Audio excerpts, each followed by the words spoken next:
Hello there. Welcome to session 22. I'm going to give you here another question that now needs to be asked. Where have the news media been through all these matters that we've been considering? While we're explaining that, perhaps it would be a good time to debunk the idea that the news media is very liberally biased in both the intent and the content of its reporting.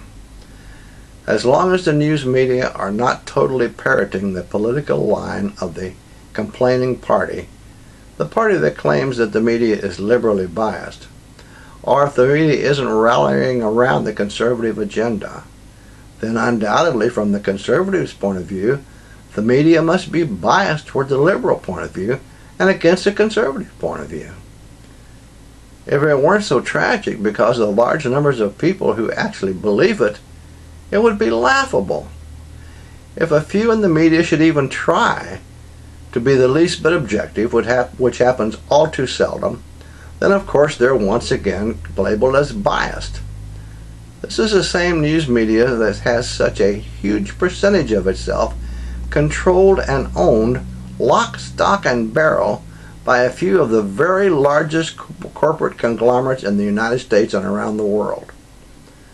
I feel relatively certain that even though their executives may not be coming down into the newsroom and telling the news team what they can say and what they can't say, you can trust me when I tell you that without being told, those running the newsrooms know precisely what they can say and what to leave unsaid. And they're not foolish or stupid enough to antagonize those upstairs by stepping over that invisible but all too well-known line. When those who are at the top of the political heap bend and misrepresent the truth in their political statements, those in charge of the nation's major newsrooms usually know that the truth has been bent and misrepresented to the American people. They sometimes call it spin. But if they say anything at all, which doesn't always happen, they'll often say it very vaguely or guardedly to avoid stepping over that line that I've talked about. Whether it's the previous administration or one of the administrations before that, there are always some in the news media who know what the truth is most of the time. But they also know better than to point out too openly that which the leaders say, especially when it is known to be not true. Instead, what they will often do in the interest of so-called fairness is put someone on from each of the generally two points of view and let them each present their argument for a brief period. Both speakers are usually very eloquent and persuasive, and as a result, at the conclusion of their discussion or their disagreement, the average viewers have no idea of what the real truth is, and in frustration they turn on the latest reality show or sitcom or ball game. There are a few individual shows or sources within the media that are exceptions, but such shows and sources are not commonplace. To the shame of those in control of the television newsrooms, while I was watching them on C-SPAN a few years ago, the heads of these newsrooms, during a televised meeting in which they were comparing notes, I heard several of them say that they continue with certain stories sometimes for weeks and even months after they've stopped being news, if they ever were news in the first place, because the polls continue to show that this so-called story caused their viewership to rise and therefore their bottom line to improve. Who cares about the real issues that are going unreported day after day, week after week? Not them. Especially if they can make the bigger bucks by rehashing some far less worthy story, so-called. Too much of the time the public doesn't even realize that the majority of the really important substantive issues often go virtually unreported. For example, why didn't and why doesn't the media aggressively investigate and pursue the story of the knowledge about 9/11 perpetrators, knowledge that was in the possession of some in the covert group known as Able Danger before 9/11 took place?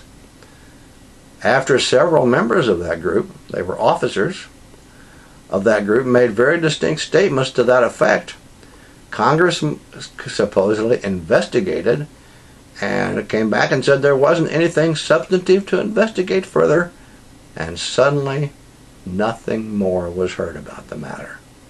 That happens far too often.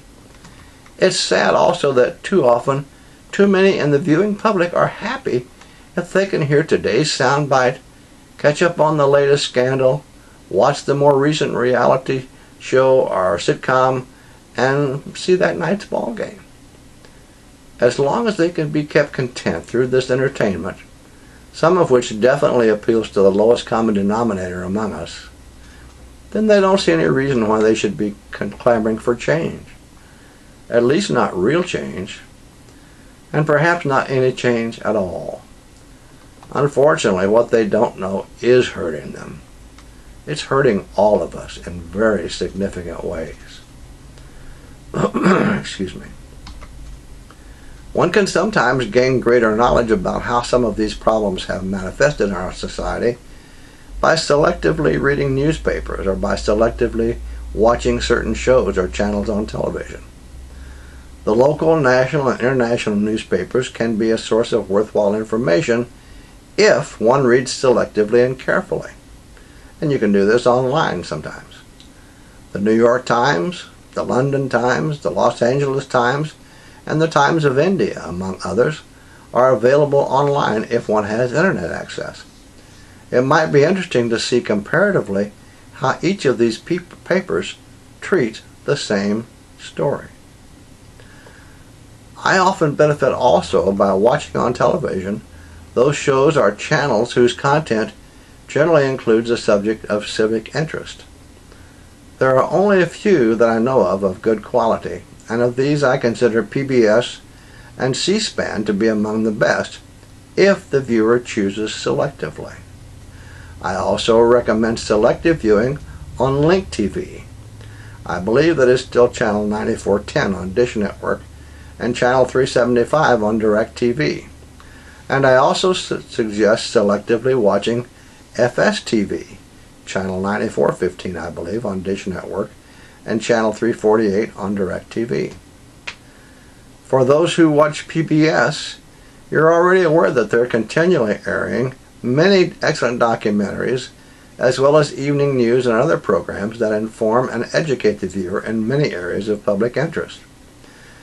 It's my feeling that among the best of those shows was the program that was headed by Bill Moyers, a very sincere man who believes in taking the side of the people instead of the side of the corporate interests, as is done by so many other shows.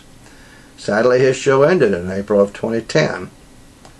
I also find that sometimes there are frontline documentaries that are generally very well done.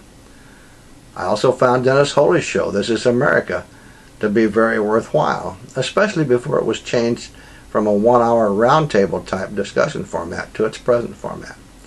But even now it has some very worthwhile viewing.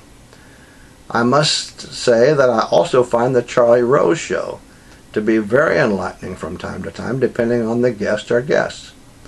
I'm sometimes saddened by the fact that such shows do not have a mass audience like those that seem to be drawn to by shows on the opposite end of the spectrum of quality, such as some of the latest reality shows.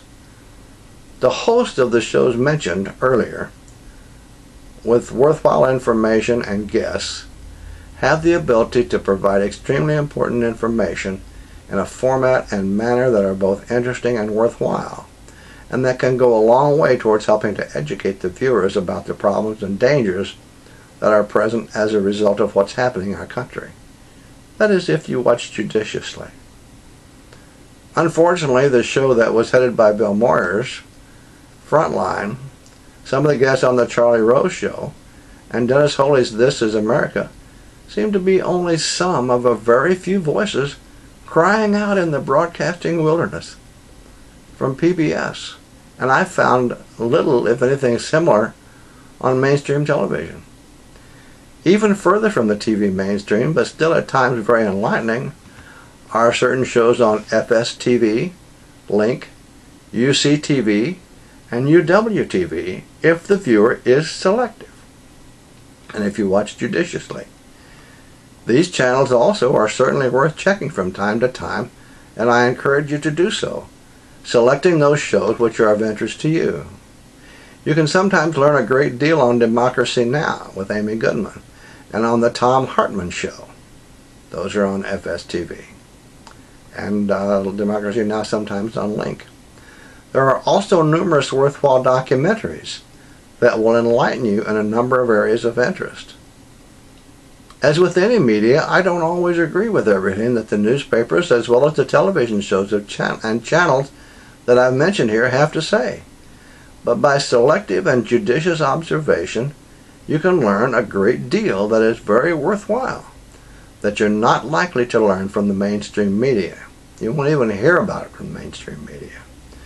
You may want to go back and watch an episode of The Charlie Rose Show that took place in the summer of 2010, on which Richard Armitage appeared, and you can discover 2 stations he watches and why he does so. You might be surprised. Such enlightening television is generally not found on mainstream channels. What a shame. Sadly, far too many of us are filled with so much apathy to the point that we don't even want to know what's happening, especially if it means we might somehow need to become involved, or even if that means only paying attention a little while to what's going on in the country. I want to thank you again for watching. In session 23, our last video, I will offer you some closing thoughts. It's our last video on this series that look at things from a material point of view. Thank you.